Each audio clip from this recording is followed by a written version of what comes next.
yo te presento otra vez. Perfecto, perfecto. Bueno, ahora estoy conectada con Juan Andrés Cerur. Él es un analista quant argentino, pero ahora está trabajando en Bank of America en el departamento de derivados. Hola Juan, ¿cómo estás? ¿Bien? Hola, Guada, ¿cómo estás? ¿Todo bien? Tanto tiempo. Sí, hace un montón que no nos vemos personalmente, ¿no? Personalmente se cortó se La cortó posibilidad. todo. No Sí. solo porque ahora está en Estados Unidos, sino por el tema de la pandemia. O sea que si estuvieras acá en Yo, Argentina tampoco nos hubiéramos visto probablemente. y la pandemia, seguro. La pandemia complicó todo. Tal cual. Bueno, mira, lo que primero te quería preguntar, ¿qué es lo que más te gustó o te fascinó a vos de los mercados? ¿Cuál fue tu Lo primer que más, contacto, digamos, con este mundo?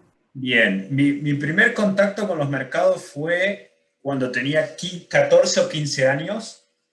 Empecé a hacer, tengo un tío que es abogado, en realidad no está en no es del palo financiero, pero siempre le gustó seguir los mercados.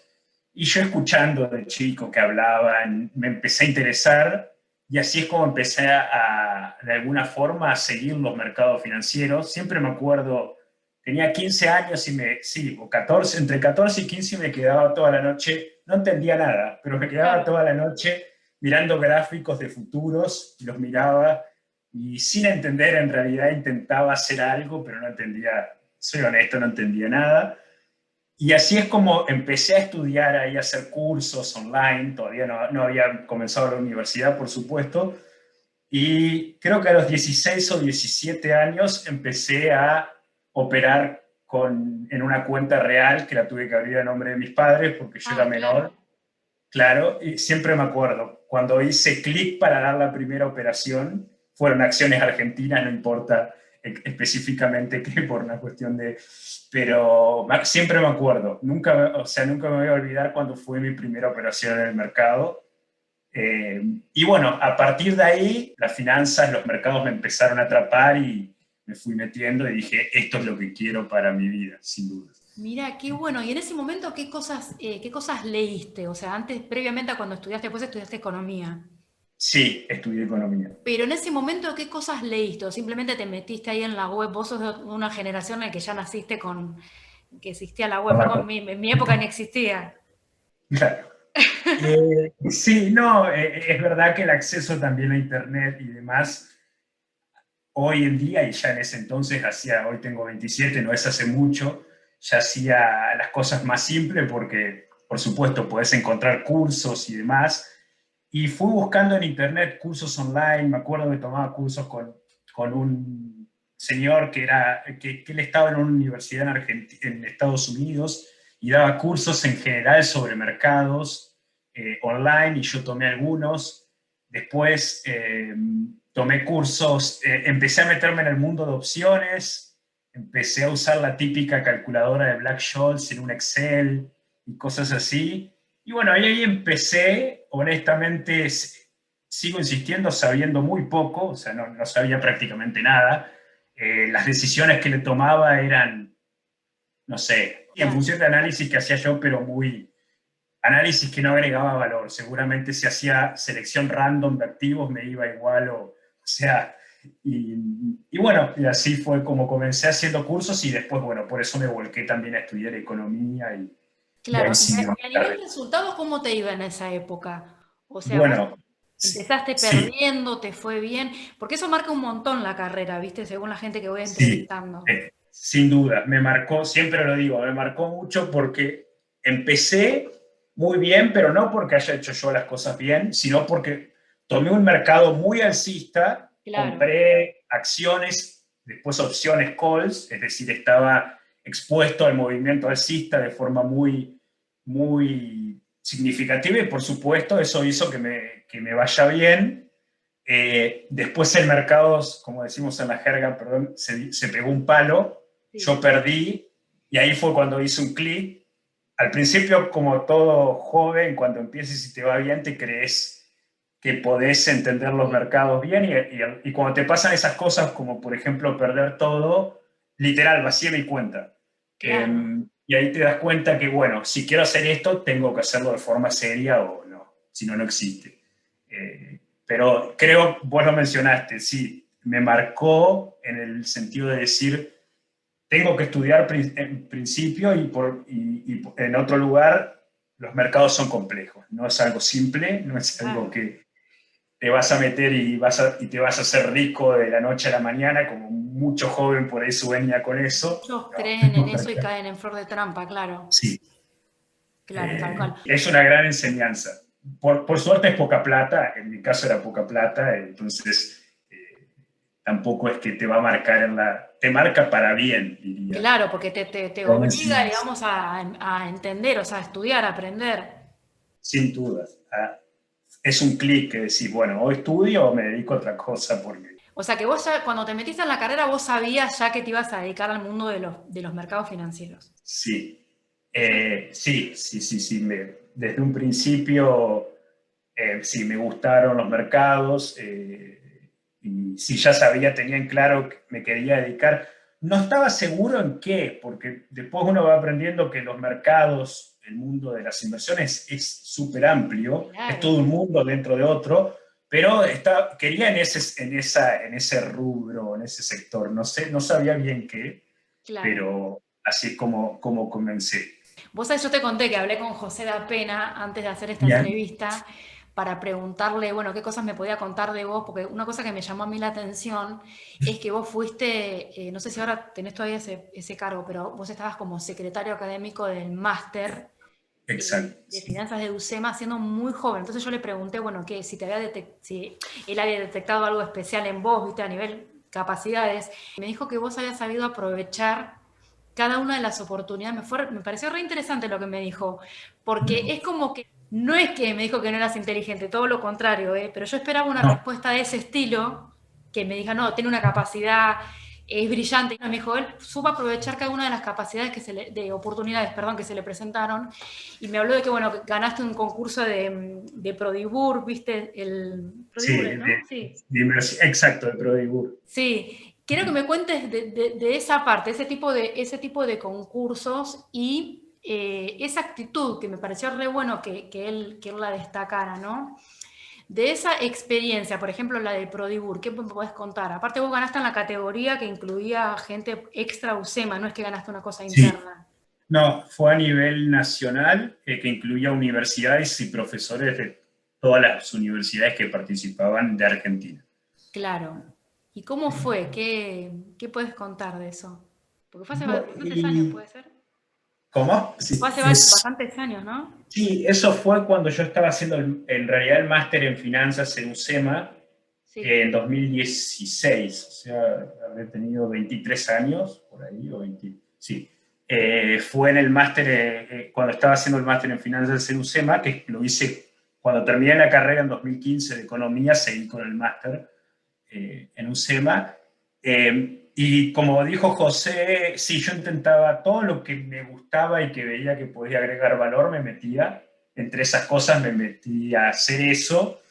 Y fue una buena experiencia. En realidad en ese entonces yo ya estaba bastante fluido en el mundo de opciones y en realidad lo que terminé haciendo ahí, siempre me acuerdo, con Petrobras armé una mini estrategia que consistía en comprar, no me acuerdo bien, pero comprar fue hace bastante, pero comprar y vender calls y puts, opciones, Ah, en función del momentum que veía, el momentum era, es decir, los retornos previos que veía al día de operar. Y bueno, terminé con el primer puesto de esa forma.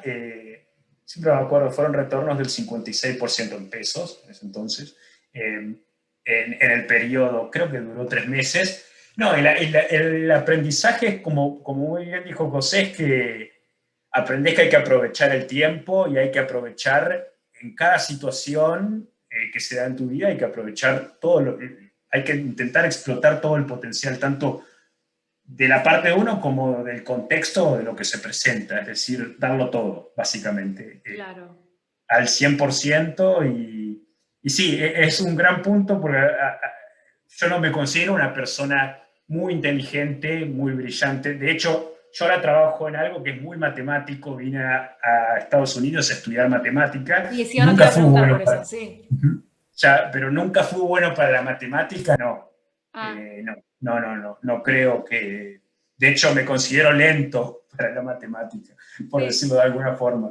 Pero bueno, es una cuestión de aprovechar y creo que lo más importante es horas de trabajo y esfuerzo y seguir, seguir, seguir, seguir, seguir. Y te caes y seguir y Claro. así es como funciona al final del día. Tal cual. Ahora nos vamos a meter en el tema este de las matemáticas, pero te iba a preguntar primero si vos te animás a dar así en el contexto de la entrevista, o sea, de manera sencilla, una definición de qué hace un quant, un analista quant. Sí, de forma, nuevamente, como antes dije, finanzas es muy abarcativo, el mundo quant también. Es muy específico y cuando te metes adentro hay mil cosas. Pero esencialmente un quant, para resumirlo en un nivel muy por arriba, toma beneficios de herramientas matemáticas, estadísticas, por supuesto de teoría financiera y conocimiento financiero y programación para hacer análisis de distintos tipos y en función de eso tomar decisiones. Por ejemplo, hay quants que se dedican a armar modelos, por ejemplo, para ponerle un precio o un valor a un activo complicado. Digamos que tenemos una opción que es exótica, que tiene no quiero entrar en tecnicismo, pero una opción que es muy complicada, que con herramientas tradicionales no se puede evaluar. Un quant lo que hace es armar un modelo que, por supuesto, va a tener ciertos supuestos, y al mismo tiempo se va a adaptar al mundo real. Y en función de eso, por ejemplo, ponerle un precio a un derivado exótico y operarlo. Hay quants que se dedican a armar una estrategia en función de, nuevamente, modelos, muchos datos, Sí, teoría financiera, y en función de eso tomar decisiones, por ejemplo, sistemáticas de inversión o no necesariamente sistemáticas. Hay muchos quant que en función de modelos todos los días deciden, bueno, hoy hago esto, hoy hago lo otro. Dentro del mundo quant está lo que ahora se puso muy de moda, que es el trading algorítmico, que si claro. bien no es, hay mucha gente que cree que finanzas cuantitativas es trading algorítmico, Es verdad, no, sí. pero la realidad es que el trading algorítmico es una pequeña parte dentro del mundo quant. Incluso hay quienes hacen trading algorítmico y, ni hacen, y tampoco, pero no son quants, es decir, hacen, programan un par de códigos y en función de eso toman decisiones. Pero en realidad la palabra quant diría que viene más de los 80 y 90, en realidad, bueno, hace mucho más tiempo, pero para venir un poco más a la realidad, en los 80, en los 90, muchos físicos, matemáticos Sí, empezaron a trabajar en Wall Street y son quienes empiezan a incorporar todos estos modelos que te comento para la toma de decisiones y de ahí viene quant. Al final del día, quant es alguien con un background hard me refiero a matemática, física. Ahora yo trabajo con astrofísicos, por ejemplo, y bueno, en función de eso se toman decisiones. Al final del día es mejorar la toma de decisiones, en lugar de hacerlo quizás de forma discrecional, se hace más de forma no necesariamente sistemática, pero en función de modelos y de datos. Es, en claro, cierta forma, hacer hablar la data. Para, claro. Una cosa que es el siempre, famoso dicho. claro, una cosa que siempre he escuchado o leído, o inclusive me lo han dicho algunos entrevistados, es que lo bueno, entre comillas, o sea, una de las cosas buenas del análisis quant es como que se deja de lado la parte psicológica, ¿viste? Sin duda. Sí, Muchísima sí, sí. influencia en el mundo de las inversiones. Es la parte psicológica, creo que en el mundo de las inversiones, cuando uno lo ve, eh, cuando uno ve cómo la gente hace el proceso de toma de decisiones, como vos bien decís, hay un gran componente Pero psicológico, muchísimo. muchísimos. Al final del día el humano está lleno de sesgos, no es racional, y Claro. menos en situaciones de presión, en situaciones o de euforia porque está ganando, o en situaciones de miedo porque está perdiendo, ahí peor actúa. En general hay tipos que, bueno, son brillantes, Sí, tal cual, que pero se el promedio. mantienen, sí, Sí. Y como vos decís, aplicar este tipo de modelos ayuda a quitar la parte emocional, sin duda. Claro. Sin duda.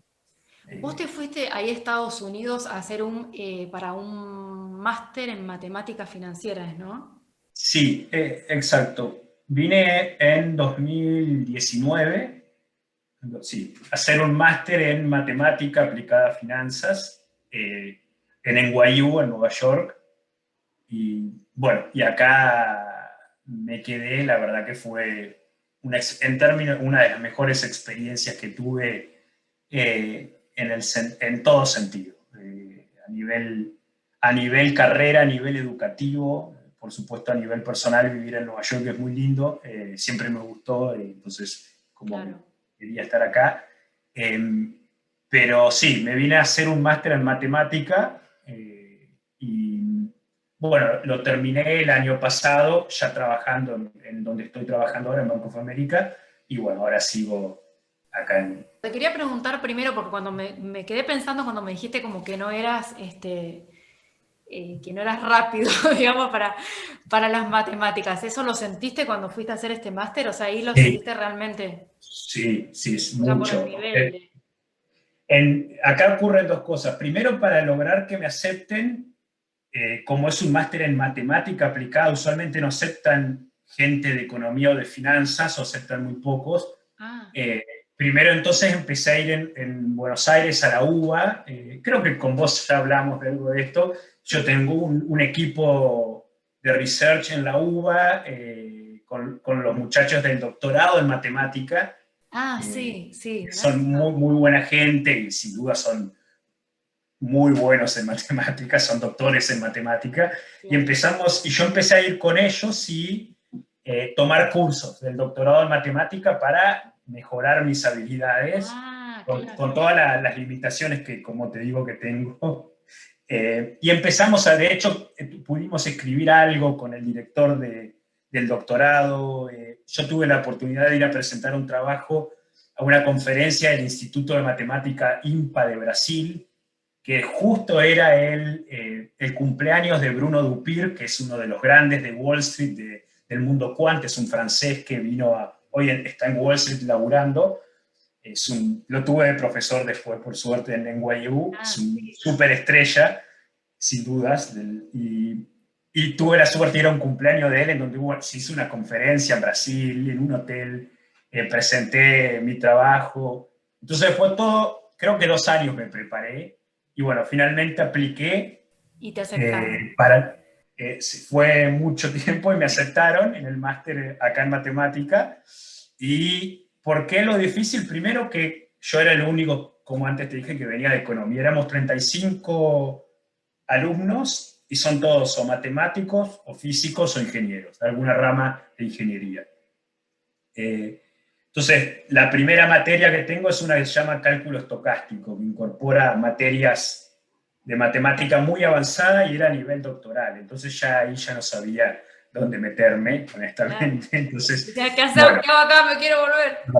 eh, entonces sí, realmente lo sufrí en ese sentido, pero fue una buena experiencia. Y bueno, después, por supuesto, tener la oportunidad de cursar o de que sea, y después de incluso hacer trabajos con tipos que siempre leías Claro, o en algún paper o leías en alguna revista o en Bloomberg, porque son tipos que son académicos, claro, usualmente los profesores son doctores en matemática o en física, pero además están en la industria, todos están, entonces tener la oportunidad de tener como profesores a esa gente, bueno, es sin duda una muy buena experiencia, o sea, claro. transmiten mucho conocimiento. Pero lo que te iba a preguntar es si vos, porque suena por lo que contás, viste que vos tenés ahora el perfil el que más demanda Wall Street, tu formación, digamos. ¿Eso fue planificado por vos o fue como una casualidad, como una cosa del azar? Viste, a veces como que se van interrelacionando los hechos de una manera que te llevan a un lugar que vos no lo planeaste, pero hay gente que sí que lo planea todo. En realidad, lo mío siempre, como antes dije, siempre quise estar en finanzas, siempre dije quiero estar en Wall Street, pero no, el mundo quant no fue planeado por mí. Claro, Es decir, yo tomé una materia a fines de 2015, cuando estaba terminando la carrera de grado de economía, una materia con Julián, un profesor, en la cual teníamos que programar y teníamos una introducción a modelos quant de evaluación de opciones y de optimización de portafolios. Y tuve esa materia y dije, ahí fue cuando realmente dije, me quiero dedicar al mundo quant, me encantó esa materia y dije, quiero ser quant. Es como que... Te pusiste tu pero objetivo. sí, sí, era muy... Pero sin saber honestamente que en la industria de vuelta iba a haber como se dice, un verano quant en el cual se iban a demandar cada vez más estos perfiles, Claro. porque sí, como vos decís, es cada vez más la demanda por este tipo de perfiles. Hoy en día vos vas a un desk de trading y es muy común cruzarte con gente que viene más de materias, como yo digo, hard o duras, Bien, bien duras. que quizás gente de finanzas, por ejemplo. Al menos en el ámbito que estoy yo, por supuesto que hay de todo. Claro, ¿No? sí. Y ahora quiero que me cuentes, lo de Banco of America, primero hiciste una especie de contrato de prácticas, ¿puede ser? O sea, que fue Exacto. a través de la universidad. No a través de la Ah, universidad, sino uno en la universidad, en el verano, en el segundo verano en el que está la universidad, tiene que salir a buscar trabajo o hacer un proyecto dentro de la universidad. Por supuesto que la universidad te ayuda a conectarte y demás, pero claro. no va por adentro de la universidad. Y yo ya estaba haciendo algo, pero vi lo que hacía la gente de Bank of America y dije, me encanta, entonces Ah, voy a aplicar. Me gustó mucho lo que estaban haciendo. Era lo que hacía yo, pero por ahí un nivel con más escala, más grande, ¿no? Por claro. supuesto. Entonces dije, quiero aplicar y bueno, me preparé para el proceso. Es un proceso largo, creo varios meses, duró muchas entrevistas, pruebas de programación, alguna prueba de matemática, prueba de finanzas.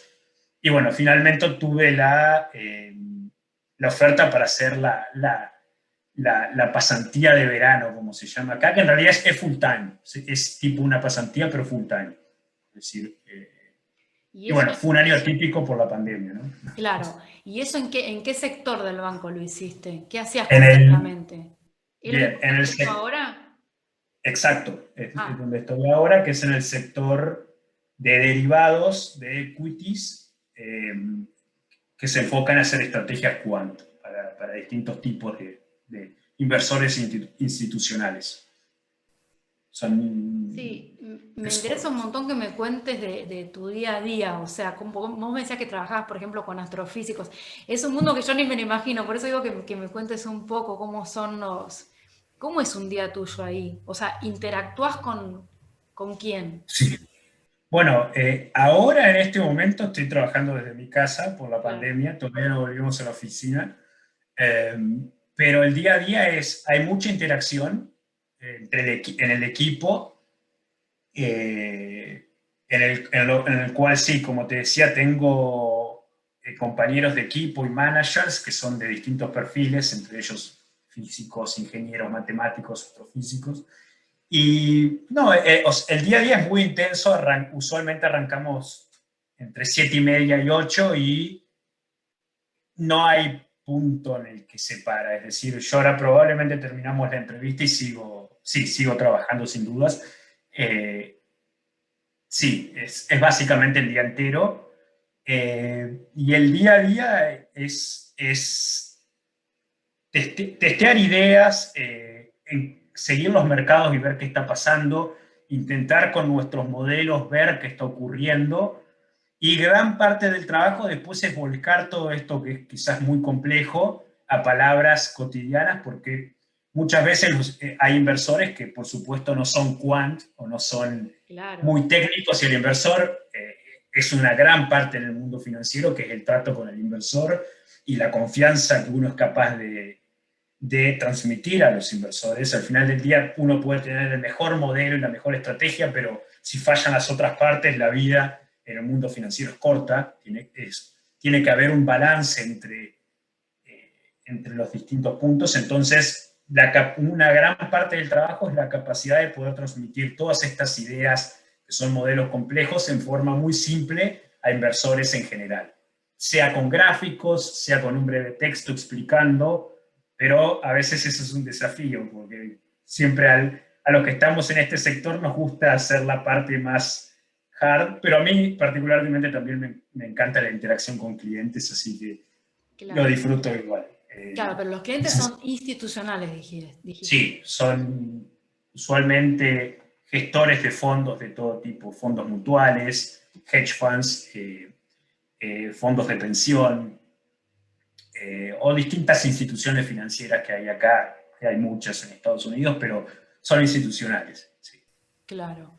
¿Y toda la parte de programación, cómo la aprendiste? ¿También fue un poco autodidacta o...? Sí, Porque me fue resulta más súper que nada, complejo. Quizás no lo es tanto, pero... sí, fue autodidacta. En esta materia que te comenté a fines de Sí, la de... 2015, la de Sí. Julián, tuve que aprender programación para esa materia.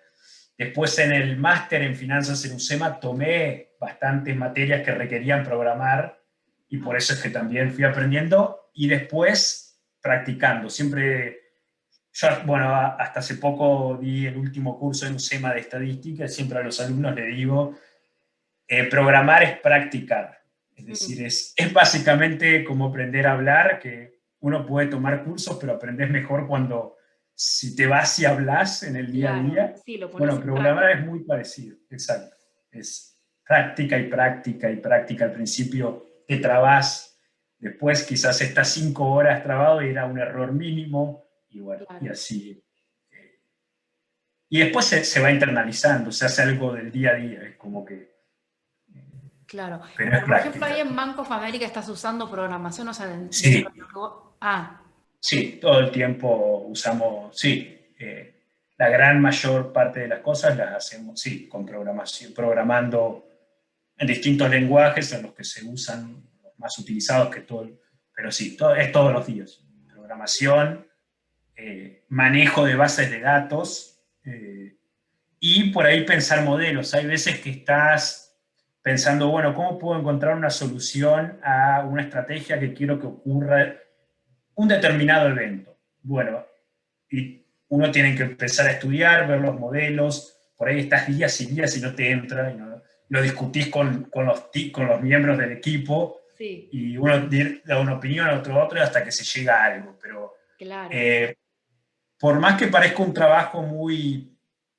eh, robotizado, hay gran interacción, tanto con el resto del equipo como con los clientes. Es una interacción casi continua. Claro. ¿Y qué es lo que más, hay algo que te haya llamado especialmente la atención, algo que no lo podías creer, no sé, algo que te haya pasado? Del mundo, bueno, de acá de la industria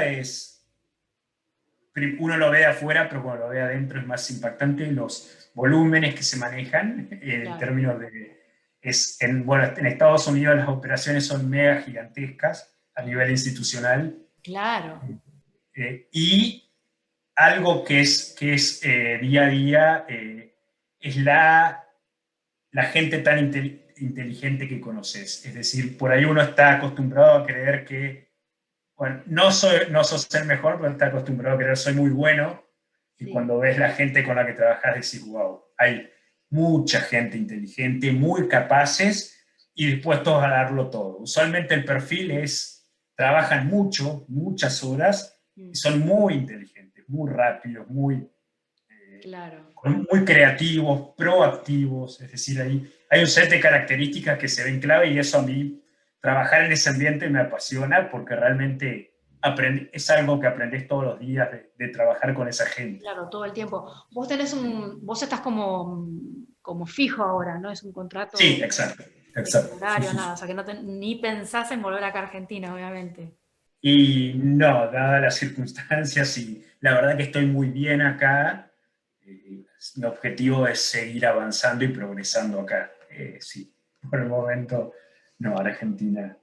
Claro. Y te hago una pregunta con respecto a todo el tema del trading algorítmico, porque la otra vez me decía un analista que ya cerca del 90% de las operaciones, una cifra así, creo que me dijo 86%, ya era todo hecho por algoritmos. ¿No te Sí, da, o sea, es un poco ridícula la pregunta, pero ¿no te da como un poco de miedo el hecho de que sea todo tan, no sé, artificial, no sé cómo llamarlo? vos decís por miedo en el sentido que puede fallar algo, o que... Claro, los Sí. algoritmos como que multiplican todo más rápido cuando hay algo con las noticias, ¿viste? Ujú. Sí, sí, sí. Más que nada esto ocurre mucho en las compañías de high frequency trading, que son compañías que hacen Sí, operaciones. eh, Hay compañías, tengo colegas que laburan en compañías que las operaciones ocurren en nanosegundos. Un nano, no importa, es 9 a la es 1 a la menos 9 de un segundo. O sea, sí, ocurren millones de operaciones, no te imaginas en la velocidad. claro, sí, uno Y en ese caso, hay casos muy en 2011, 2012, hubo un caso famoso que hubo una falla en el algoritmo y empezó a disparar operaciones. De hecho, hay un estudio de eso en el cual se ven las operaciones, todo el sí, mercado volviéndose loco, yéndose de la banda de trading sí, bueno, generó pérdidas monstruosas, cientos de millones de dólares en cuestión de minutos. Ha ocurrido, pero no ocurre tanto. A mí, honestamente, miedo no me da. Sí me parece que hay que tener mucha prudencia. Yo siempre digo, los mercados son complejos, entonces siempre hay que ser prudente mm, y nunca intentar hacer locuras o ir más allá de donde... Sí, ir más allá. Uno tiene que ir todo el tiempo más allá, pero claro. con prudencia y con realismo. Muchas veces, más que nada, la gente muy joven se pasan de rosca y así es como se la terminan pegando, por decirlo de alguna forma. Claro, sí, sí, de una. Quería que me cuentes sobre un... Estaba repasando acá porque me había preparado la entrevista y estaba Bien. repasando una pregunta. Según tu LinkedIn, vos lideraste un grupo de analistas para desarrollar una estrategia para uno de los hedge funds más grandes de Argentina. Quería que me cuentes esa experiencia.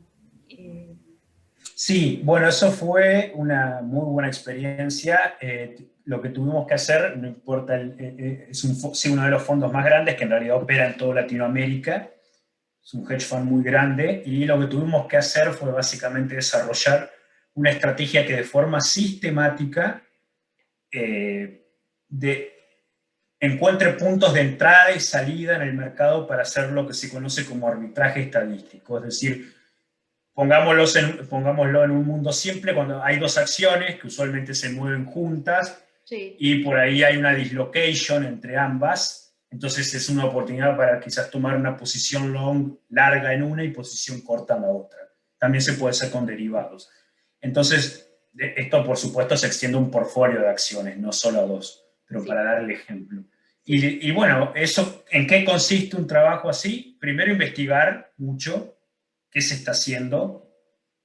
Después comenzar a incorporar, por ejemplo, la parte de manejo de riesgo, muy importante en todo esto. sí, Para manejar claro, el riesgo es un punto clave, sí, clave, clave, si no las cosas pueden ser catastróficas. claro, Y bueno, y con el equipo ahí nuevamente entra en juego la programación, los modelos, empezar a encontrar factores de riesgo, tanto con modelos estadísticos como matemáticos, empezar a programar algo, testearlo con datos históricos, ver cómo funcionan distintos escenarios y luego sacarlo a producción, es decir, llevarlo a la práctica, básicamente. claro, sí. Son desafíos muy interesantes. Sí, y te iba a preguntar, si vos pudieras definir qué es operar volatilidad. Operar volatilidad. Sí, o con la volatilidad, no sé cómo se dice. Sí, bueno, yo en mi equipo gran parte del trabajo es trading de volatilidad. Básicamente, operar volatilidad es uno no opera a la dirección del activo, es decir, pongamos un activo X Sí, y ese activo X, bueno, uno puede decir, bueno, compro porque va a subir o hago una posición corta porque creo que va a bajar. sí, Bueno, operar volatilidad de ese activo no es comprar a que va a subir o que va a bajar, sino que creo que el comportamiento va a ser muy brusco, es decir, se va a mover mucho. Entonces, en ese caso, compro volatilidad porque yo creo que la volatilidad va a aumentar. Recordemos que la volatilidad de los retornos es básicamente cuánto se mueve, se desvía de su media, ¿sí? El desvío estándar de la sí, media. Entonces, uno no toma decisiones apuntando apuntando nuevamente, a un view direccional del activo, sino a un view no, como se llama, view no direccionales y no lineales. Uno compra o vende volatilidad y esto usualmente se hace con derivados, con opciones y mejor con swaps o con futuros. ¿Sí? Claro. Y me decías que lo que haces ahora en Bank of America es eso, básicamente. Es gran parte de eso, no solo trading de volatilidad, hay trading de covarianza, trading de correlación, trading de dispersión.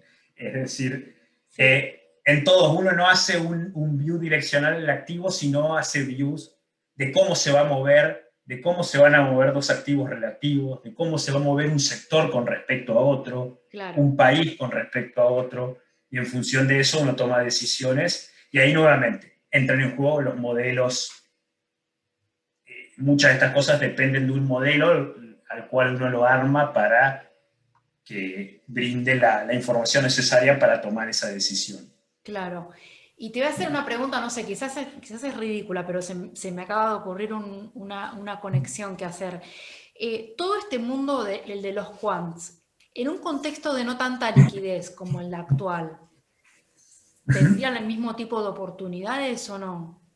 Bueno, hay dos factores. Uno, por ejemplo, hay muchos factores, pero a nivel local en Argentina, la Sí, liquidez es muy baja, no hay prácticamente mercado en sí, tal cual. términos de tamaño, uno no podría operar una estrategia de volumen, entonces todo depende del volumen que uno pretende operar. Quizás si es un quant que busca hacer cosas a nivel minoristas, como el mercado probablemente esté muy poco explotado me refiero, hay pocas instituciones intentando escarbar el mercado y obtener retornos en exceso, Sí, probablemente haya muchas oportunidades. Pero el problema es cuando uno lo quiere escalar, darle volumen a la estrategia y no va a ser posible. Es decir, el mercado es tan pequeño que si uno intenta hacer una operación grande, se termina llevando el mercado opuesto, básicamente. Entonces, ¿cuál es la parte negativa de eso? Que el negocio en finanzas, si tu negocio es manejar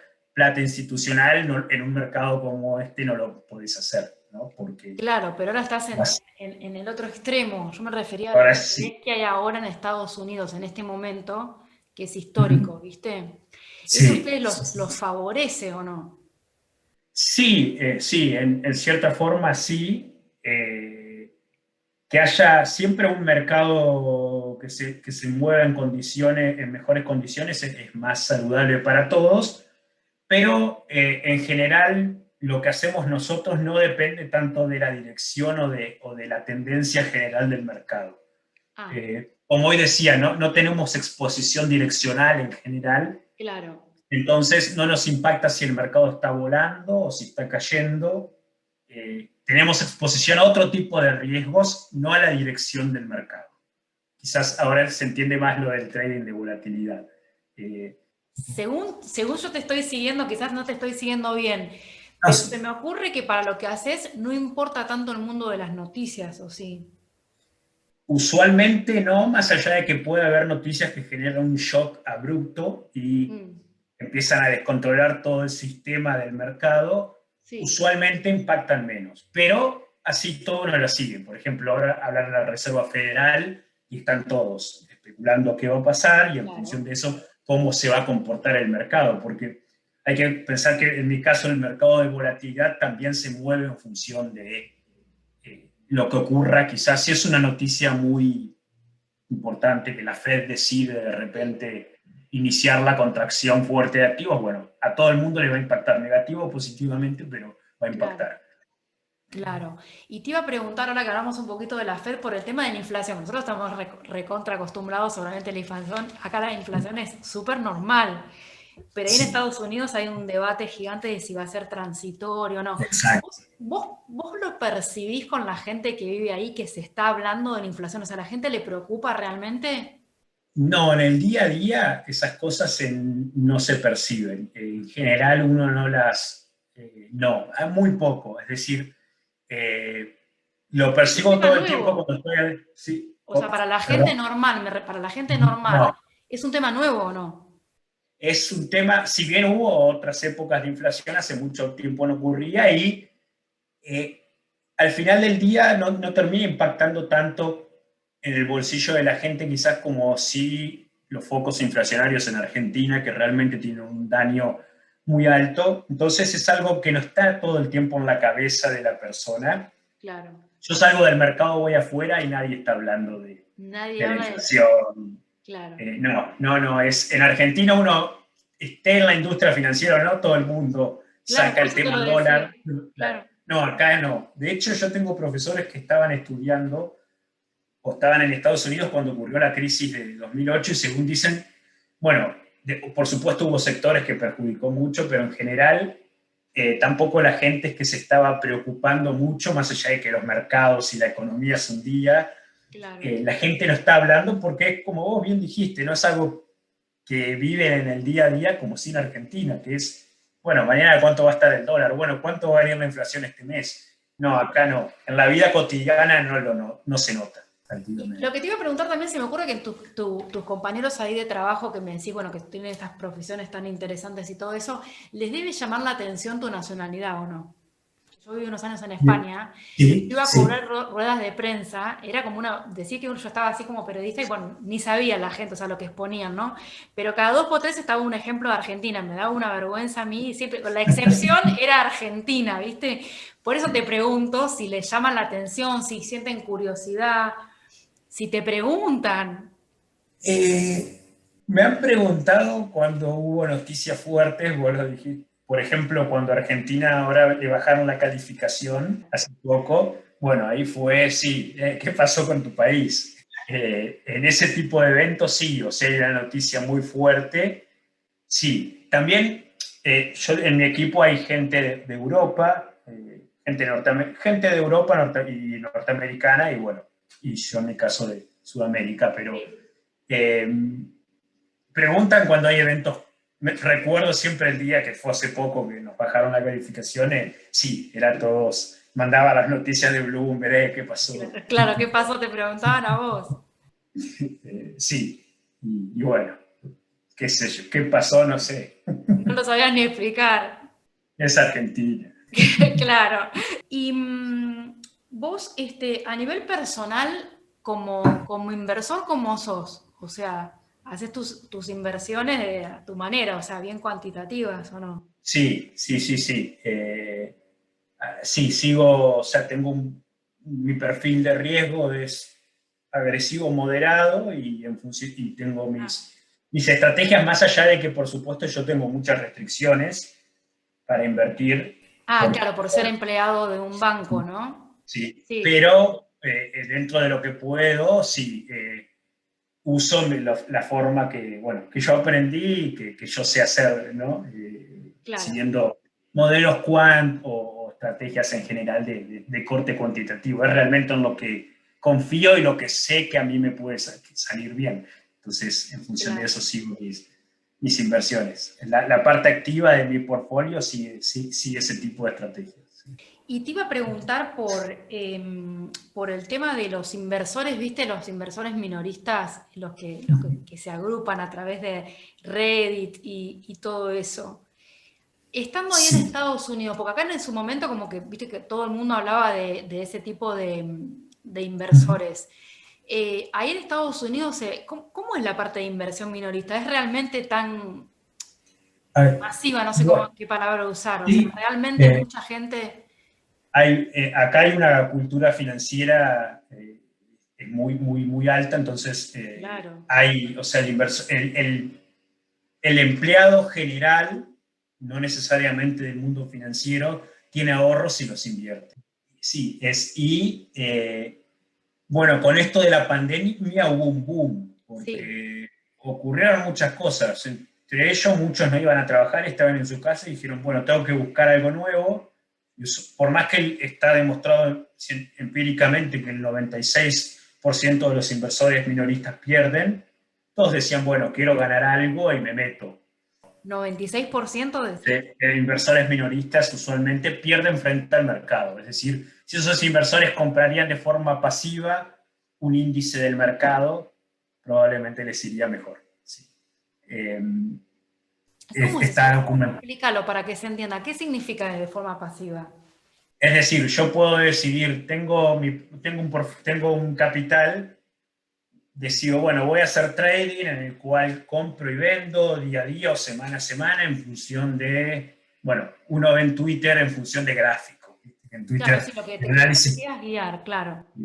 más allá de que yo del análisis técnico no confío cero, pero la gente lo hace, y bueno, y compro y vendo. Y otra opción pasiva, como antes te dije, es uno podría decir, compro un fondo, meto mi dinero en un fondo, el cual, por ejemplo, siga como mandato, siga a un índice. Por ejemplo, el principal índice norteamericano es el S&P 500, Sí, entonces hay fondos u otros vehículos de inversión que el mandato es seguir ese índice. Entonces, uno deposita el dinero ahí y, bueno, básicamente lo deja y no lo mueve, o un fondo que invierta una parte en acciones y otra parte en bonos para estar más diversificado, pero sin hacer el trading que usualmente uno ve en las redes, que la gente está comprando y sí. O vendiendo sea que vos día a día. recomendarías eso, una inversión más pasiva. Para, para un inversor acá, no sé si en español es una mala palabra, pero acá se distingue entre el inversor sofisticado y no sofisticado. Claro, Sofisticado es el que tiene experiencia y claro, sí, que esa sería la maneja un palabra, montón. claro. Sí, Bueno, si es un inversor no sofisticado, mi recomendación, sí, si se quiere divertir, bueno, que agarre una parte de su capital y la haga, pero si realmente quiere invertir y mantener el capital y aumentarlo, bueno, que vaya a buscar índices de esa índole, claro, más que estar jugando a elegir qué acción va a subir, qué acción va a bajar, sí. porque el mercado es complejo, es muy difícil. Es muy complejo y ahora yo lo que veo es que eso está como muy potenciado con el tema de las criptodivisas, ¿viste? Como que hay un boom Sí. que todo el mundo se cree el genio de- Hay mucha gente que tuvo estos momentos de gloria. Bueno, como me pasó a mí que te comentaba cuando empecé, Claro, que me sí, creía, por claro, suerte en ese entonces no había redes sociales. A mí tampoco nunca fui muy fanático de las redes sociales, más allá de que ahora tengo Twitter y es para divertirme. Pero, sí. sí, mucha gente empieza de esa forma y bueno, terminan creyendo que es natural, obvio, que son capaces de generar eso de forma Claro, sí, sostenida en el tiempo. Y totalmente. hay una famosa frase que dice: el mercado siempre te pone en su lugar. Si haces cosas a lo loco, tarde o temprano te la Claro, pegás. sí, Y el mercado es muy difícil. Yo en la medida que aprendo más, cada día tomo más dimensión de la complejidad que hay dentro de los mercados financieros, y más que nada en el mundo del trading día a día. O por eso es que siempre digo, cuando yo veo que hacen análisis con un par de gráficos y toman decisiones, hay que comprar porque se va a ir 80, vender porque le ponen precio futuro, sí. es, no. Si uno tomaría la cuenta de eso, en realidad yo hice un pequeño experimento con eso. Si uno lo toma, va a ver que pierden de forma casi sistemática. ¿Qué Eh, experimento hiciste? Me interesa eso. bueno, Vos fue... como al pasar eh, sí, técnico de sí. confianza total. No es No, no, pero fue algo que que hice desconfiar. que, sí, agarré todos los activos del mercado argentino, lo hice para Argentina para probar, descargué todos los tweets con un algoritmo, scrapeé miles y miles y miles de tweets en donde la gente nombra esos activos argentinos, Mm.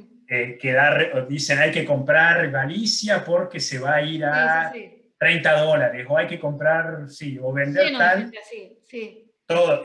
Bueno, agregué esa información, hice un análisis, lo que se llama de sentimiento, en el cual calificaba los comentarios alcistas como comprar y los comentarios bajistas como vender. Y en función de eso dije, bueno, vamos a armar distintos portfolios siguiendo estas recomendaciones Mm. agregadas de todos los usuarios de Twitter. Eran miles y miles y miles, si no millones de tweets. Y bueno, no hay ninguno la gran mayoría no le ganan al mercado, no le ganan, pero ni de cerca, era, por supuesto, en el Merval, que está el palo que se dio el Merval hace 2 años atrás, pero Sí. incluso terminan debajo de eso. Es decir, no hay ninguno que haya dicho en el agregado, bueno, salí a tiempo. Entonces eso es la evidencia de que no, seguir... yo sigo gente que considero muy buena, que son gente que maneja fondos muy grandes de acá, y nunca lo vas a escuchar dando una recomendación, Claro, comprar Galicia porque se va a $100. No, sí. eh, No es serio es, hacer eso. no es, para mí no. En mi, Sí, sí, dentro de tu filosofía no tiene nada que ver con eso. Y por último te no. quiero hacer una pregunta que suelo hacerle, no, no siempre, pero es una pregunta que me interesa hacer, y justamente te usé la palabra filosofía, mira, de casualidad. Tiene que ver con el dinero en sí, porque yo lo que veo, o sea, en todos estos años que estoy cubriendo mercado, hablando con mucha gente del mercado, lo que más me fascina a mí, lo que me gusta es que el mercado es dinero, o sea, entonces, pero a su vez, la gente que voy entrevistando, me doy cuenta que no es, ¿cómo decírtelo? No es que no es ambiciosa, no le interesa tanto el dinero en sí. A vos, no es que te interese el dinero, no sé, es demostrarte a vos La- mismo que podés, o sea, ¿qué es para vos el dinero? sí, si bien el dinero es importante a todos, en cierta forma nos gusta, a mí lo que más me atrae de los mercados es el desafío. Claro. Primero me apasiona, pero segundo el desafío. Es algo difícil que todos los días te vas a encontrar con algo nuevo, tenés que aprender algo nuevo y sabés que es muy difícil ganarle al mercado, entonces es el desafío, bueno, yo puedo, como vos dijiste, y también estás en un entorno en el cual son todos igual de apasionados que vos, que Sí, dan todo, entonces eso se retroalimenta entre todos, ¿no? Pero, o sea, más dejando el dinero de lado, para mí es un desafío constante en el cual nunca terminás de entender realmente lo que pasa en el mercado, nunca terminás de aprender. mm, Entonces eso es creo que ese punto es clave. Yo hice algo con un físico que, bueno, que en su momento también hablamos de este físico, ay, sí, que él me siempre, acuerdo. Sura, él Sí, siempre decía, de hecho tiene algo escrito, que en la física, bueno, las leyes de la naturaleza, si bien hay mil cosas que no se descubren, las cosas que ya se saben están básicamente talladas en una piedra y son lo que son. En los mercados nada es lo que es. No sé si está bien dicho, pero todo cambia, todo es dinámico, todo claro. cambia todo el tiempo. Entonces eso le agrega una cuota de dificultad y desafío que a mí particularmente me atrae mucho. Claro, Es lo que me impulsa todos los días a estar horas y horas y horas viendo claro, qué pasa. aprendiendo, investigando, perfeccionándote. Sí, sí, sí, sí. Pero como vos dijiste, es el desafío, más allá del dinero, un desafío constante. Claro. Sí, yo pienso que por eso es que hay tanta pasión acá dentro de este mundo del mercado, que yo lo descubrí, eso como que me Sí, identifico con esa parte, yo, porque me encanta, ¿viste? La gente que es así. claro, Ah, sí, sin dudas. Terminás conociendo gente que es muy apasionada. Usualmente yo en mi equipo veo cuando alguien habla de algo, habla con tanta pasión que te termina enredando en la charla sí o sí, porque claro. realmente Sí, no sí, están trabajando porque tienen que trabajar, están trabajando claro. porque Sí, y eso lo quieren ser los veo. mejores. Entonces siempre eso le agrega. Claro. Cada uno quiere ser el mejor. Es un Bueno, desafío permanente. está, sí. Ese ambiente a mí me encanta. Quizás eso es lo que te podría decir que me atrae tanto de los mercados. Te iba a comentar durante la entrevista, cuando me comentaste que nunca fueron a trabajar a bancos, o sea, ¿seguiste siempre trabajando desde tu casa? Sí, está todo previsto para volver en septiembre, eh, pero ahora de vuelta los casos empezaron a aumentar de forma Claro, sustancial, así que acá en Estados Unidos entonces todos se preguntan qué va a pasar, porque claro. Está bueno saber eso porque viste que, bueno, se desinforma todo el tiempo, obviamente, en esta sociedad en la que vivimos, o sea, desde acá, desde Argentina, se ve como el paraíso de Estados Unidos, que ya hay vida normal, no es verdad eso. a nivel laboral pocas empresas realmente volvieron y muchas de hecho adoptaron la virtualidad como algo natural. Quizás la vida normal en Nueva York volvió, sí, en el ocio uno va a bares y están todos llenos, restaurante también, Mm, pero vida normal no. No, claro, hay cosas distintas que no se volvió todavía. No sé si algún día se va a volver a lo que era antes realmente. claro, Creo que nadie lo sabe. Pero claro. eh, Sí. ¿Y tu vida ahí cómo es? ¿Vos te relacionás con otros argentinos, no? ¿O preferís ni... sí, en realidad estoy muy ocupado, entonces uno tiene poco, porque también usualmente trabajo los fines de semana, Vos entonces estás todo el día trabajando, me doy cuenta que sos...